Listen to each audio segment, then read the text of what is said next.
everyone, welcome back to my channel.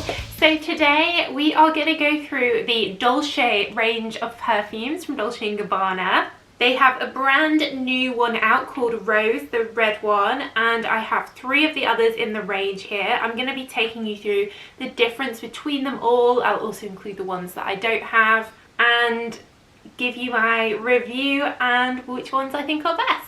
If you are new here, then hello, welcome. We're all about perfumes here, so check out my hundreds and hundreds of other videos. And if you're a regular but you haven't subscribed yet, then do hit that subscribe button, show your support, get involved in the comments down below. And as always, I'll leave links in the description where you can get these in UK, Europe, US. So this range of perfumes, Dolce, have not been out for that long. The first one came out in 2014. And the bottle was really cute with the flower on top. They all have this same flower on top, just different colours. And I think it was kind of successful, but not hugely successful. And there wasn't a huge amount of buzz around it. But then as they brought out these new ones each year and they've got more and more like colourful, I think they've become a bit more fun and interesting. So the first original one, Dolce, is a floral water lily, Narciso Amaryllis, but it's quite musky as well. I don't own that one. I don't personally like it. I find it to be too musky florally. It smells a bit like an old-fashioned floral to me. It's not to my taste. It is fairly good at lasting. It's quite strong. When I have tried it, it has lingered around on me. So if you do like that musky floral, almost a heavy floral, then do check it out. They then brought out Floral Drops, which has a frosted glass. Bottle looks very similar. This is like a twist on the original. They added some apple, like green apple, some peach, so it's a bit lighter, a bit fresher, but very similar, like one you would get if you like the original. So after those two, I had kind of lost interest in the range because I thought they were just going to be too musky for me. They then bring out Garden in this really cute pink, sort of blush pink bottle with the blush pink flower on the top. Now this was quite a surprise to me. It's actually a coconut perfume, which you don't get from the pink colour and you don't get from the word garden. So it was a little bit confusing and surprising. But if you are a fan of coconut perfumes like Coconut Fizz from Guerlain, like Versace, Crystal Noir, then Cloud from Ariana Grande, you are gonna like this. It's a little bit more subtle than some of those. Sometimes coconut perfumes can be very heavy, very intense. This is more like the new Lancome La Vie Belle Crystal, Soleil Crystal that's just come out, where it has these fresh vibes in as well as the warm coconut. And in the dry down, it actually reminds me a bit of Hypnotic Poison, the smell, but nowhere near as heavy and strong. And I think that's because it also has some warm almond in, some vanilla, kind of similar ingredients, but it's definitely more fresher. So if you wear a heavy coconut in the winter, perhaps you would wear this in the summer for a bit of a fresher coconut. It has some tropical notes in there as well, frangipani, very tropical flower, some orange, but it just to me smells like that holiday vacation, sun creamy, coconutty smell.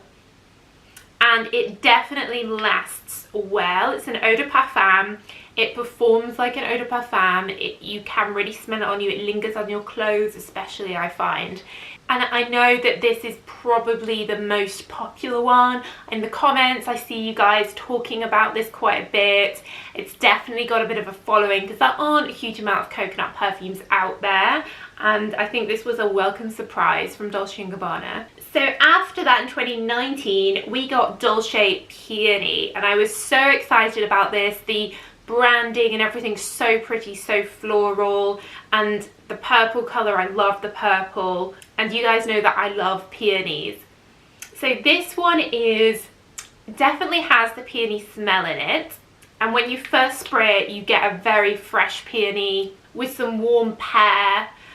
As it dried down, I find that other notes start to come through. So it has some freesia in, it has Mirabelle plum in, So you start to get these other scents, and it feels quite green as well, like being outside in a garden. I think this one would be better called garden. So it's not totally peony like the name would suggest. This isn't like your Blooming Bouquet from Miss Dior. This isn't like Versace Bright Crystal. It's more complex. It has other notes in besides peony that are quite strong. So still, I think if you like peony, you'd like this. It's just it has so much more other things going on, and it creates this like green, gardeny, outside, fresh vibe. The Mirabelle Plum started coming through about sort of 15 minutes after you first spray it.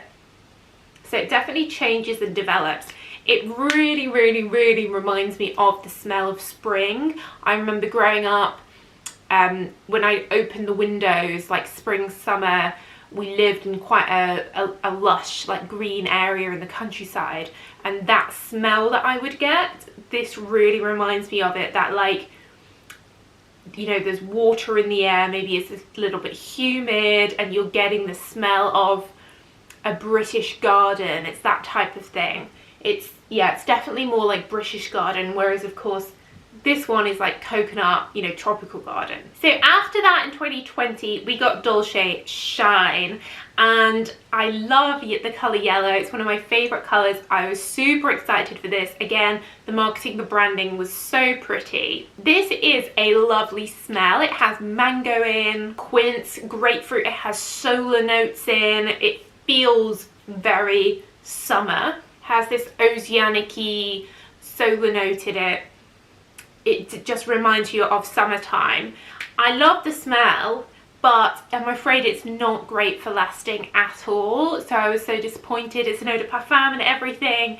It definitely performs like an eau de toilette. So I would say that this is definitely for someone who doesn't want a heavy perfume. You want something pretty and fun and summery, but very light. Perhaps you live in a very hot, humid climate. You want something very refreshing. This would be good. I'd also say this would be good as a sort of like a my first perfume, you know, if you want to get a gift for someone who's like 13 or something. This is very pretty, feminine, but it's not sexy, it's not grown up, you know, it's just clean and fresh and girly. I think peony as well would work for that type of gift. So I guess I was disappointed because I really wanted to love this and to just smell of it all day, but I literally find within half an hour it's pretty much gone. I was spraying this just before on my hand, and I can literally, when I'm right up there, I can get a bit of a fragrance, but I can't really smell it. It's gone. So it's a bit of a shame, but it's so pretty. And then lastly we have this new 2021 release, Dolce Rose. Now this one is a zesty red currant. Again, the name and the branding is confusing. Rose is not the main note. It does for sure have rose in, but I would have called this like Dolce apple, Dolce red currant. I know those don't sound as good because those are what come through, this fresh green apple, this slightly tart red currant, and then you get a bit of the rose, there's some orange, but it's a very, very, very fresh, lush rose.